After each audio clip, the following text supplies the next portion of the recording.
We will not allow sub-Saharan Africa to escape that. Okay, we do everything to keep sub-Saharan Africa where it is, also impoverished. This is Professor Dr. Howard Nicholas, a Sri Lankan economist and social scientist. In the year 2015, Dr. Nicholas gave a presentation at the International Institute of Social Studies, ISS, of Erasmus University of Rotterdam, where he is also a senior lecturer in economics. Here, he is explaining why and how the Western Europeans do everything in their power to impoverish Africa and forever keep them poor. Starting with the why. The main reason why majority of developing countries, and Africa, specifically the Sub-Saharan Africa region, have always been a target for the West condemnation is for the raw material production. In his words, Dr. Howard says, the Sub-Saharan Africa has been fundamental to the global prosperity of advanced countries, therefore has to be kept poor. Africa historically, Sub-Saharan Africa has been fundamental to the global prosperity of the advanced countries. Okay?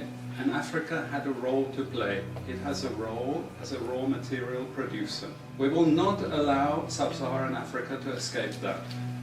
Okay, we do everything to keep Sub-Saharan Africa where it is, also impoverished. It's absolutely vital for the prosperity of everyone else. And since colonization, there has always been plans to stop Africa from aggressively industrializing. These are the 6 economic structures put in place that keep Africa poor. Hi, call me Louis. This is my spot. Louis spot. 1. Foreign aid. Here's where money and weapons is given to keep Africa repressive regime systems in power. Okay, we give them aid. Aid for what? Actually, we give them aid to keep repressive regimes in power. That's all. Okay, we're not giving them aid for much more except a little bit of infrastructure to make sure those raw materials get to the ports and aren't gotten out of the ground. But for the most part, we give repressive regimes money and power and guns to keep that system going. This is what it's fundamentally about. All the hypocrisy about transparency and democracy and bullshit like that, it's all bullshit. You know? And at least the Chinese don't enter into that bullshit. They say, we don't care about the whole political environment, we just give the money. Okay? And it's for raw material extraction, period. Debts and foreign loans. Here money is lent to raw material producing countries to gain control of them with debt strings. Economic hitmen will also be sent to execute those leaders who refuse to accept the loans. I was telling some of my students today, was it today or yesterday, about Confessions of an Economic Hitman. Do you remember this? Have any of you heard of this one? Confessions of an Economic Hitman. It's a book written by John Perkins, who used to work for a very nebulous, opaque bank. No one had ever heard of this bank, but it was formed in the 1950s by the IMF, the CIA, and the American State Department. And it had only one job: to lend money to developing countries that were raw material producers in order to indebt them. Once you are in my debt, I control you. Okay? And this bank had 4,000 employees. But no one ever heard of this bank, you see. But it would go to country after country offering loans. And if the president did not accept the loan, they were killed.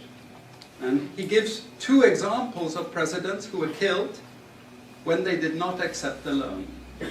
You see, the lending is also very important to trap the country. It's very important. It's part of that process. I teach in Suriname. And Suriname in recent times had a huge foreign exchange reserve So big they didn't need to borrow money. And then one of my students who was very high up in government, he said, you know, the IMF is trying to convince us to borrow money from foreigners. Why? I thought, duh, you know, sorry about this, but, you know, this is the game.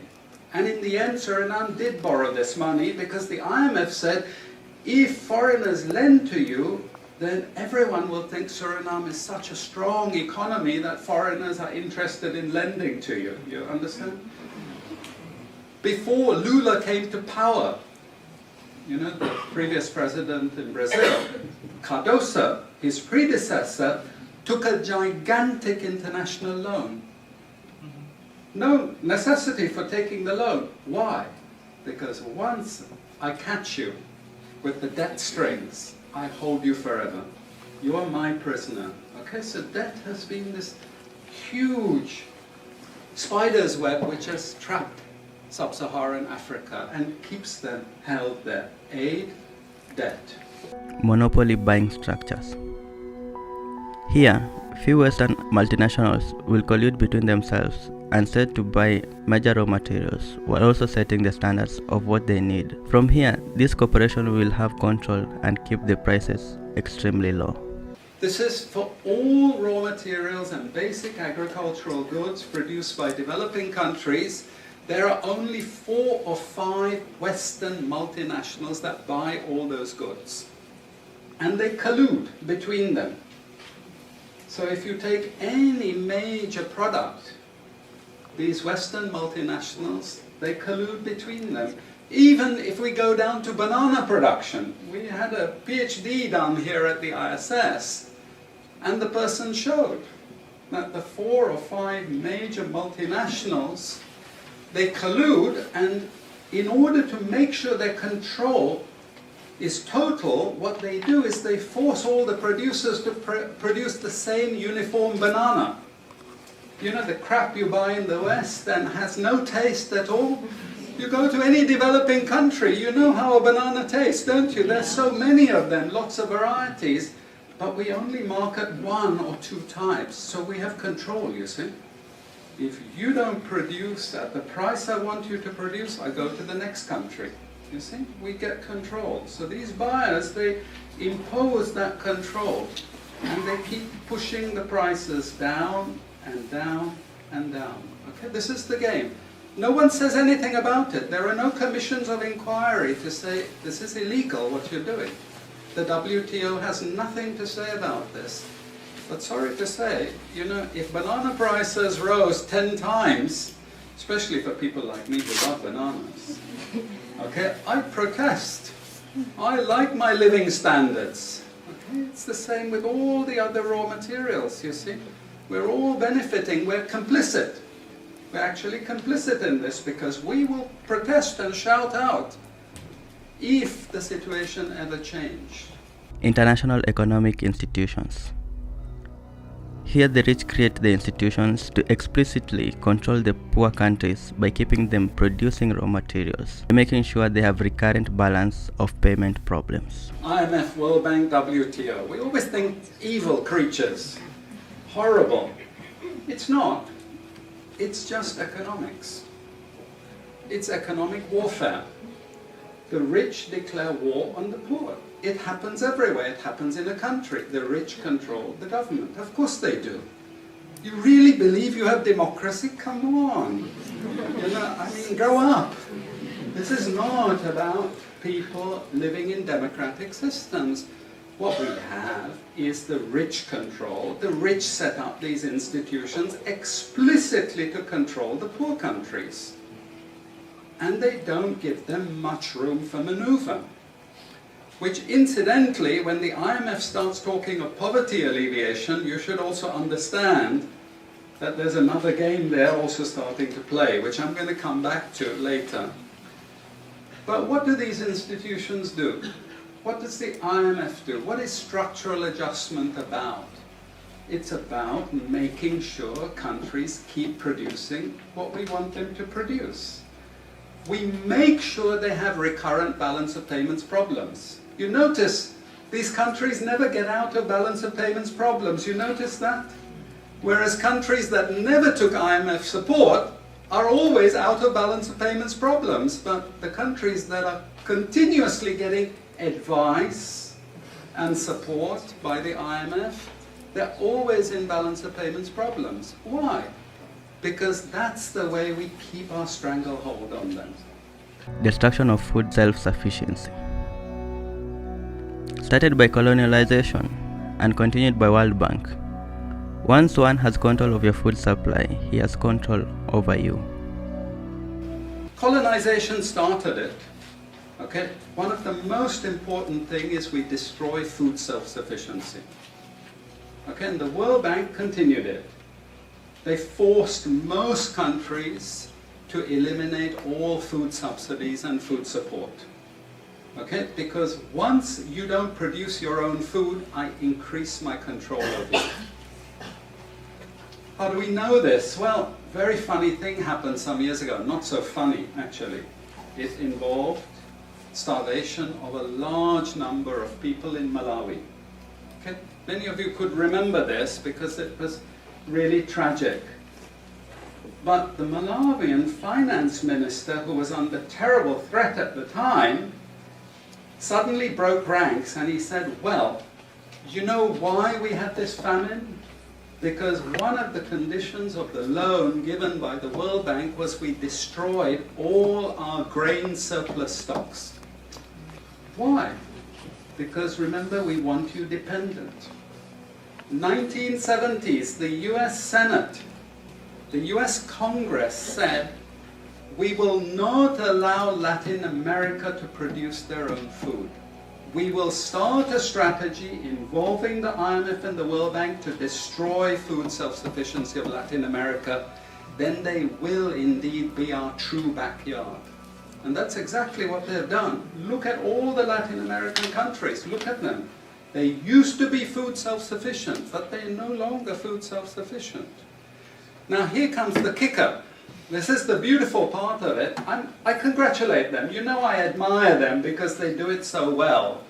Okay? I know it sounds really perverse, but we have now in the WTO something called the Agreement on Agriculture. Okay? You know what that Agreement on Agriculture states? It says, if you don't have any subsidies, you're not allowed to put these subsidies on food.